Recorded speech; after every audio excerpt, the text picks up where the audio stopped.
So our next rider in the arena is Tia Rose McKenzie, riding Phenomenon. This horse is owned by Tia Rose McKenzie, sired by Franz Ferdinand out of a mare by Scolari. They've been together for 2 years. The horse was imported as a 4-year-old, and they started their journey together when Tia Rose was just 16. So everything she's done quite young. She's had a lot of drive and a lot of ambition, and she's got the work ethic to produce that. So she started riding at 3 years old, and she spent until she was 14 in the show ring, winning everything to the culmination of the EA National Champion Rider and EA Junior Athlete of the Year. 2 years ago at 14, she swapped to dressage. And like I said, this horse was only 4 years old when their partnership began.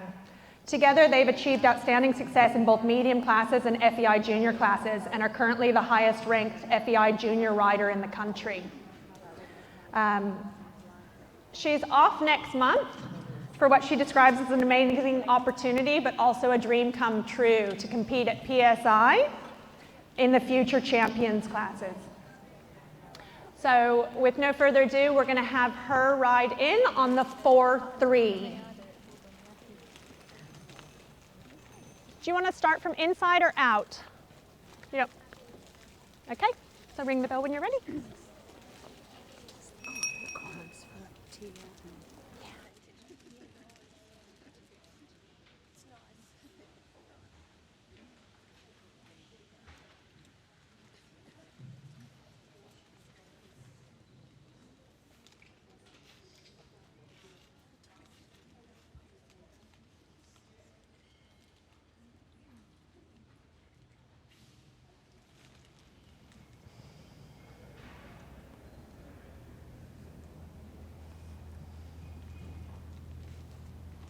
Active entry, balanced square halt, an 8,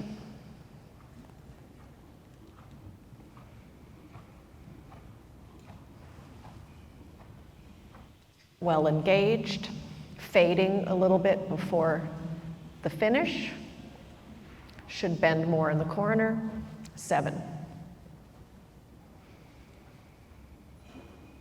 Nicely uphill.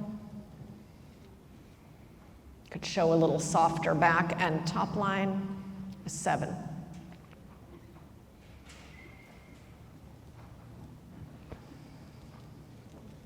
Show a bit more bend to the left, but nicely balanced, 7.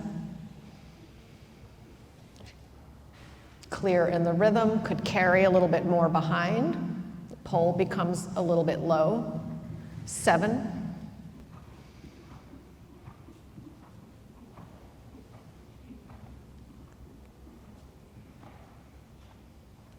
Active, could show a bit more engagement, 7. Bend more through the corner, but clear transitions, 7.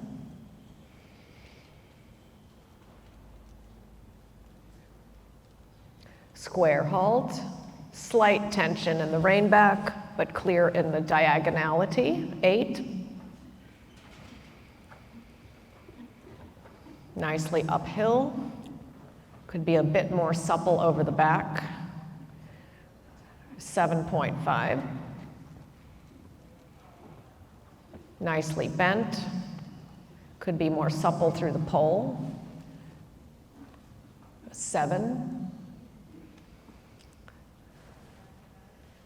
Could show more suppleness on the right side, more uphill tendency, 6.5. Turn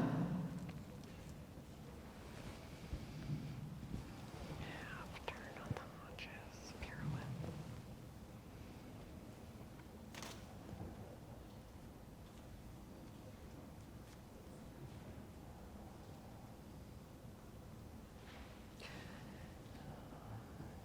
Quite small. Show more bend, Slight tendency of loss of rhythm at the finish. A 6. More active, more bent, 6.5.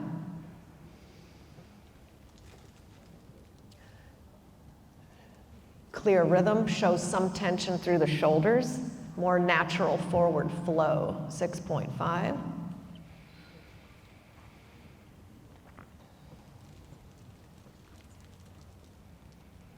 Uses the body well,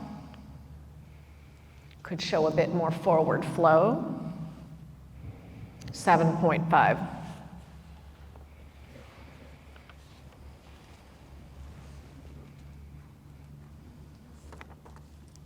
Fluid transition, a little bit more balance behind, a 7. More jump in the canter, more clear in the 3-beat, 6.5.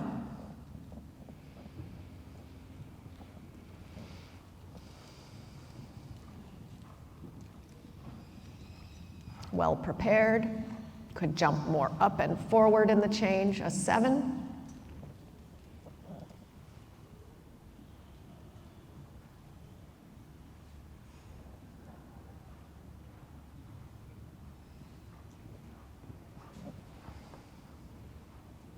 Show a bit more suppleness on the right side, 7.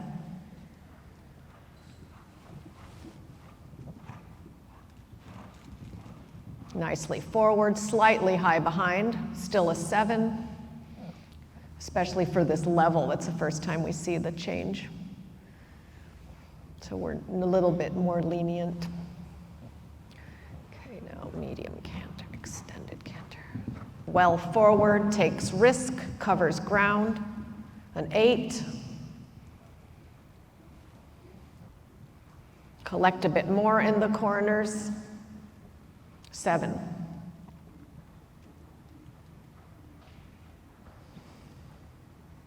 A little bit more self-carriage in the transition, 7.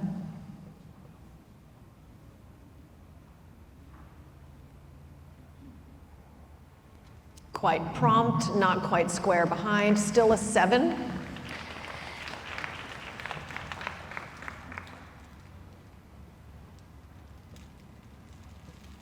The paces, 7.5.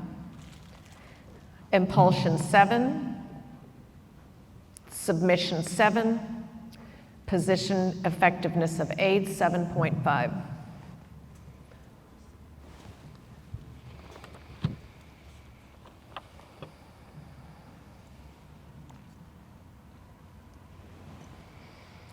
Okay.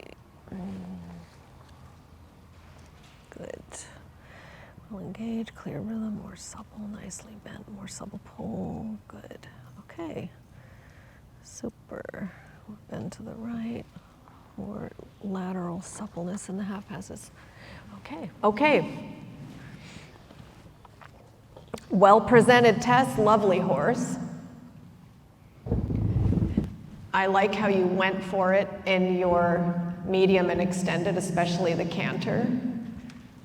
I think when you take risks like that, the horse really has to be in balance because you have to know that you can get it back under control at the end. That was super good. The changes are well started, very well prepared. It's hard to fault you guys. If there was anything that I would say we could work on today is to improve on a little more lateral suppleness. I'm not convinced there's enough bend to the right. And as judges, I know they teach us when you're judging from the side, you can't comment on the bend, but I can see the horse needs to bend more to the right in the half passes. You agree, you know that, right?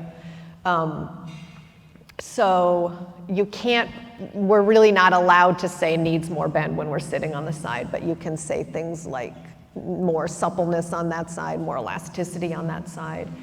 But I think that would be a good thing to work on now going forward because it'll get your half passes a little bit better. So are you okay working in the trot on a circle here for a minute? And I'll show you some cool things to do for that. All right, let's do it.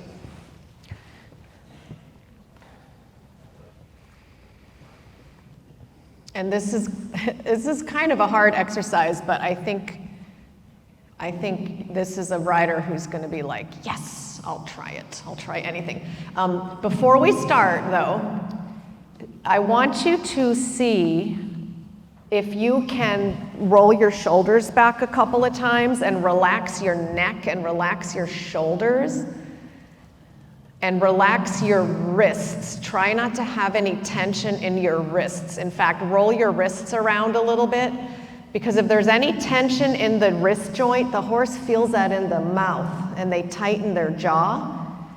And that tightness can go all the way through the neck and through the spine. So your position is good. I just want you to be softer in your joints, softer in your shoulders, softer in your wrists, softer in your knees and in your ankles. So all the little joints, I want them to move a little more and let the horse move more through you. Yeah, and then if he feels like he needs to come more together, then you close the hind legs under, you make a half halt, and then you soften your joints again and you swing along with him. Yeah, and now activate. Yeah, and then make another half halt. Close your lower leg back, close the hind leg under, and now soften the hand. Soften the hand, yeah. Yeah, because as you're progressing this guy up through the levels, it's a really nice horse, but you want to be careful that he doesn't get too slow behind, all right? He tends to want to get a little hanging his hind legs out behind. So ask him for a little reaction behind, little go reaction. Yeah, and now close the hind legs under in a half halt. Bring your legs back. Yeah, and now soften the hand, release. Good boy. Loosen the pole a little bit. Have a little more communication going on. Have a conversation with your horse. Yeah, yeah, good. And now another little tick with your leg. Reaction behind, good. And now half halt, close the hind legs under. And then relax the hand, relax the leg. Nice. And then again, little go reaction, little hind leg. Good. And now close the hind legs under. And now relax the hand. Nice. So that kind of stuff is great for your horse. See, now his hind legs are coming more up under him. And he's carrying his shoulders up, but it's because he's carrying behind, not because she's holding him up. So that's really important, that it's really happening from the horse, not from you, because you're not going to be able to hold that horse up through the whole Grand Prix. You want to supple those haunches. Okay, so that's number one. Now, take him on a circle at E 20 meters. And I want you to ride counter shoulder in on the 20-meter circle. So right leg back, left leg forward. So you're going to ride left shoulder in on this 20-meter circle. So you're going to put the left hind leg into the right receiving rounding rein. Relax your shoulders. Relax your wrists. Don't clamp with your legs. Let him move through your pelvis. Yes. Pet him with your left rein.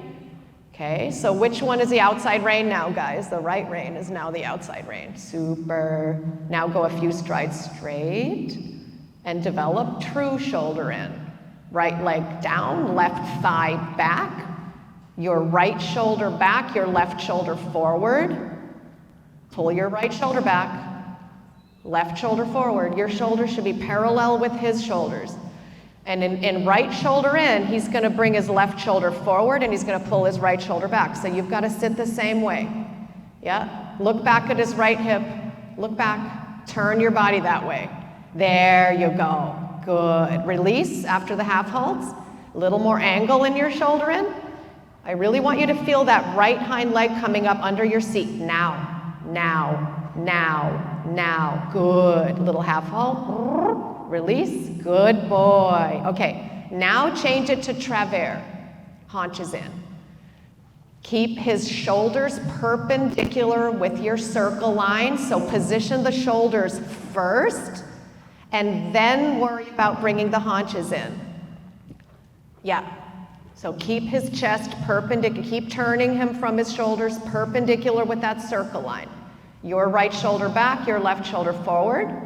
Soften after the half halts. Good. Soften your ankles, spongy, shock-absorbing leg joints. Yeah, gorgeous. Very good. Pet him. Straighten and develop renvers, haunches out. So right leg down and forward. Left leg down and forward. Right leg back, left shoulder back, right shoulder forward. And again, position the shoulders so they're perpendicular to the circle line. He shouldn't be heading off to the left. His shoulders should be really along the circle line, not too much neck bend. Left leg needs to be more efficient in preventing the girth to fall to the left. So hollow him around your left leg, wrap his haunches around your left leg with your right leg, and now soften, leave him alone. And ask him again, renvers, soften, leave him alone. Good boy. Till it feels like you can do it forever. Now go straight on the circle. When you get to E, pick up the canter. That's beautiful. See, now the hind leg is better. Can you see it, guys? Good. Pet him left, right. Relax your knees and your ankles. Be really spongy and soft in your joints. Super. Stay on the circle from E to B, medium canter. And then B back to collected canter. Let the frame lengthen, let the strides lengthen. Push him out and out. On the circle though, still on the circle, sorry. Sometimes I think I said it, but I didn't. Yeah. Good boy. By the way, you all know this, but I'll say it anyway. You're going to get the most resistance and crookedness in the down transitions. The forward transitions are easy. When you do your down transitions and collect the horse, you need to manage the lateral balance and the straightness. Because the horse will try all kinds of creative things. That's beautiful, really good. So you have to manage the alignment as you collect, super. And again, medium from B to E, and then an E collecting. Good. Your leg is a lot more supple now, so are your shoulders. See how the horse is moving through her body better now? Beautiful. And now you're going to collect for a few strides, like a little extra collect, and then the überstreichen, the giving the rein. Let us all see you do that. Yeah, gorgeous, right? Love it. When you get to E, go to the trot.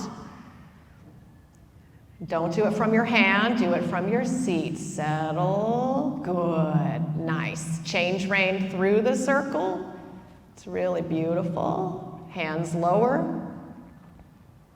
Good, nice. Half halt, left leg long. Good, good. And now, again, you're going to stay on the big circle, and you're going to touch him with your leg. Just quicken the hind legs for a moment. Just quick, quick. Good. And now you'll collect, close your leg, and release. Nice. And then again, quick, quick. Good. And then close the hind legs under and half halt and giving. Nice. Pet him. Super. So we're testing our transitions on our half halts. So now, same exercise as the other way. You're going to do counter shoulder in on your circle, right leg forward and down, left thigh back, right shoulder back, left shoulder forward. It's really important that you sit in the bent seat, that your shoulders turn together with the horse's shoulders and your hips turn together. Like pull your left leg back more from your hip joint. Yeah, otherwise he won't bend behind the saddle, and that's what we were seeing in the half passes. He wasn't bending enough under the saddle. Good. When you feel him do it, release for a moment, legs and hands, give him a chance to figure it out on his own, and then if you need to correct something, correct it. Gorgeous. And when it feels like you could do that all day long, then go straight and make it into a true shoulder in. But make it happen in your body first and then see what the horse does. In other words, left leg down, right thigh back, left shoulder back, right shoulder forward. Feel the bend coming from under the saddle. Feel that bend coming from the middle of the horse. And then feel that left hind coming forward. Now, now, now under your seat. Ask for a little more angle. Yeah. And control the outside of the horse, but put him a little more angle. Shoulder in on the circle is really hard, by the way. It's a lot harder than counter shoulder in on the circle. Even bring the forehand around more. He needs to bend more in the middle under the saddle. Yeah, Yeah, reward. Good boy, he's trying super hard. Super. And now you're going to change it to travers. So again, position the shoulders on the circle first, so his chest is perpendicular to the circle line. And then think about bringing the haunches in. Otherwise, you know, when haunches in, we tend to just push the haunches in and we forget about the middle of the horse. That's where the bend has to happen. So the girth has to feel like it's going a little to the outside. Yeah. And less spur on the outside. Put your outside heel down. Step down into your inside stirrup more. Bring your inside shoulder back. Yeah, and what happened to your 20-meter circle? Let's stay on the 20-meter circle. Be as precise as you possibly can. Nice. Yeah. Relax the aids. Good. So when you're teaching the horse travers, you have to first bend the girth, bend the forehand a little bit around your inside leg, and then soften, release, and then see if you can get the hind end to wrap around a little more, and then soften and release. Check your position, inside leg long. Hang your inside seat bone a little more down to the left side of the spinal column. There, beautiful. That's really good now, awesome. Change it to renvers. Be as precise as you can with this 20-meter circle, that's the hard part. So right leg down and forward, left thigh back, right shoulder back. Yeah. And again, think of pushing his girth a little from your right leg to the left, and then wrap the haunches around your right leg with your left leg. So hollow the base of the wither on the right a little more. There you go, reward.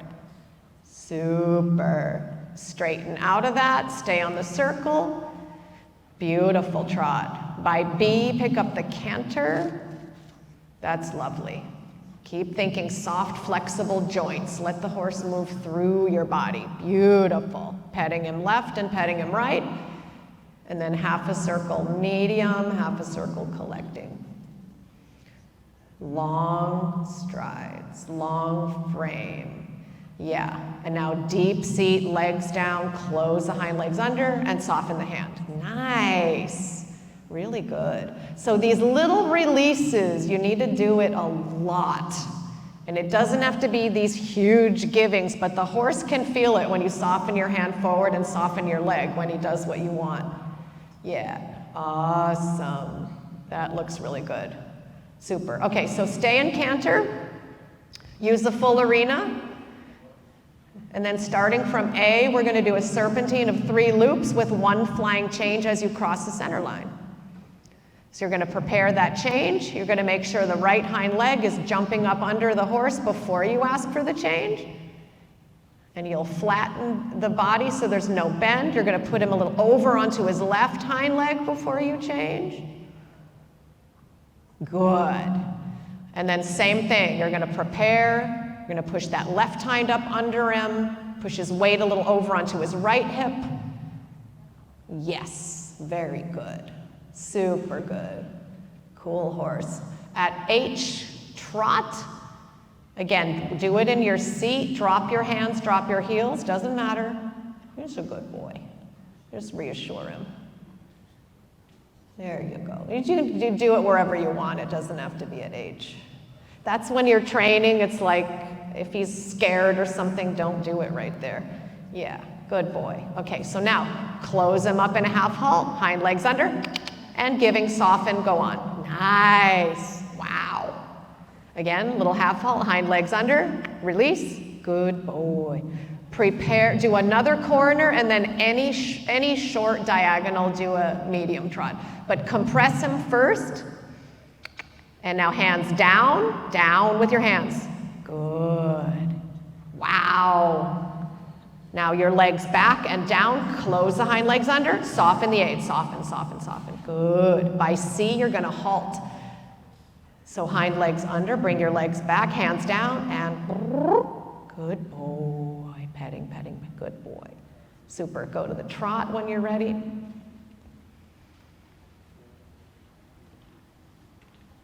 And then on a circle by B, rising trot, stretching down. In the same tempo, same rhythm. Check your position, down with your heels, flexible ankles, soft. Your shoulders are way softer now, so is your leg. And the horse loves this. He's really saying, ah, thank you. I'm moving through your body. Lovely.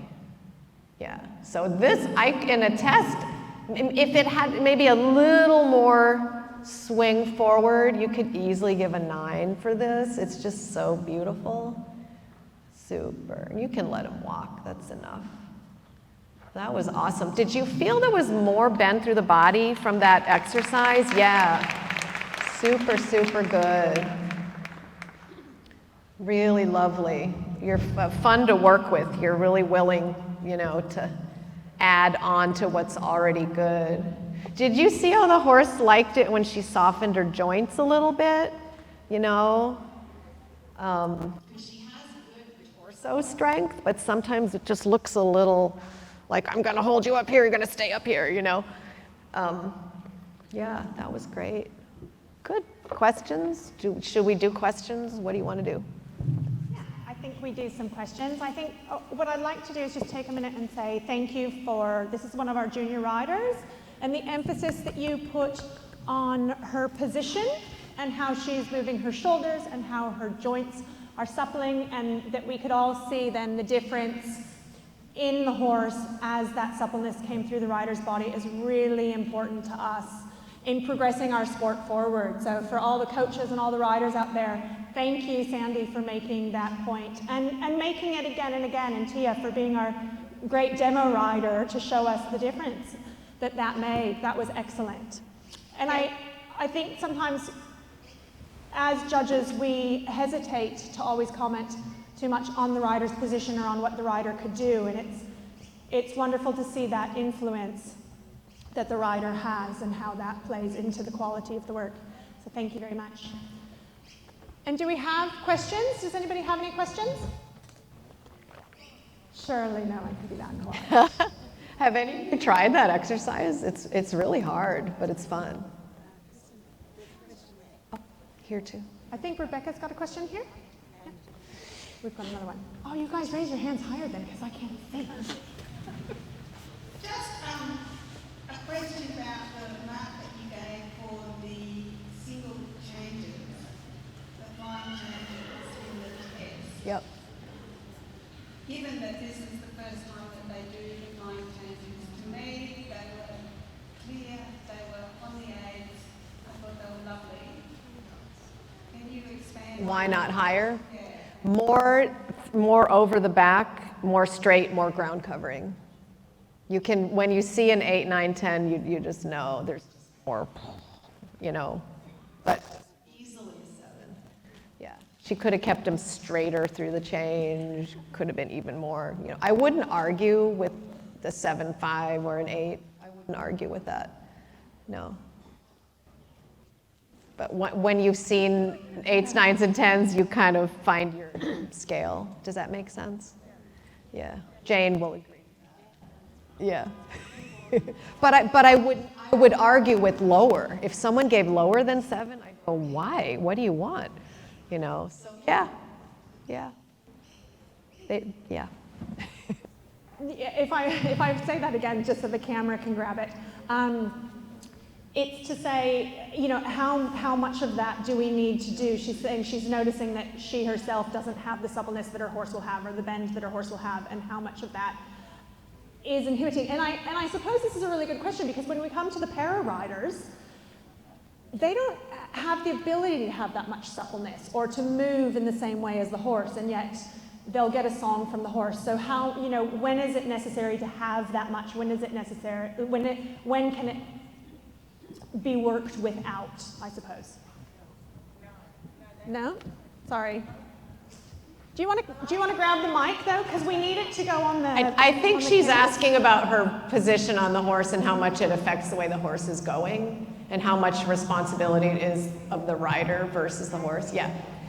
You're asking you might be asking the wrong person. I think it's 99% the rider, what's going on. Like the horse doesn't have a choice in the matter.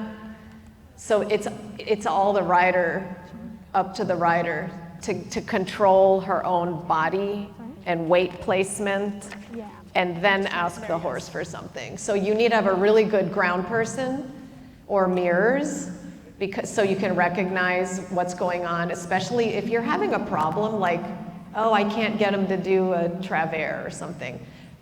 Immediately you look to yourself and go, okay, how am I asking for this? You know, like so many people want to do like travers to the right, but they're turning the body to the left. How is that possible for the horse to do travers when the body is turning? Because it's the bent seat that bends the horse. Do you guys know what that means, a bent seat? Like, if you're on a circle to the right, your shoulders have to be turning to the right, but your hips have to be turning this way. Your inside hip forward, your outside hip a little back. So there's actually a spiral a little bit going through your body, and it puts your legs in a little different position. And the horse, at first, he goes, oh, I can't do it. And then your body kind of says, I'm sitting like this. And then the horse supples his muscles, and then he bends. And then the pressure is relieved on the rider. You know what I mean? Yeah. Because that's often at the rider is the confusing moment, understanding that exact going Yeah. onto the horse gives, you go, oh. Right.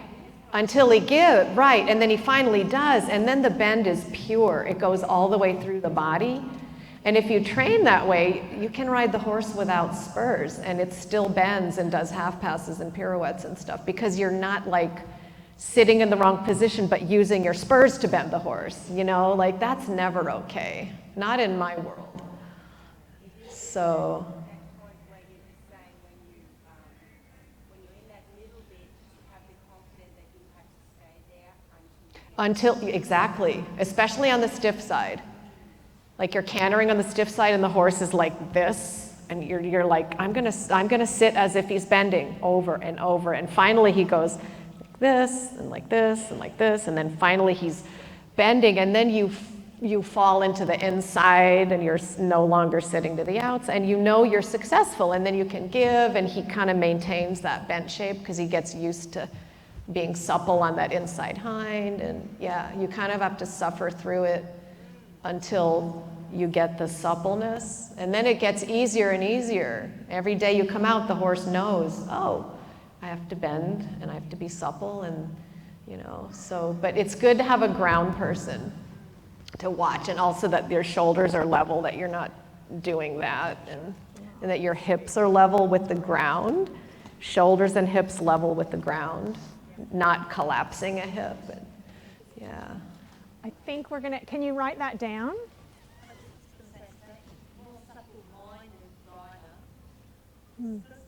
Yeah, yeah, and a rider who instead of going, oh, come on, you stupid horse, why aren't you doing it? Instead of that, what am I doing? It's my fault. I need to figure this out. It's not the horse's fault. The rider needs to figure out how to ask properly in the way the horse understands, you know, so. That statement, for those of you that didn't hear it, was a more supple-minded rider, you know, and that the suppleness will start with that openness of your mind.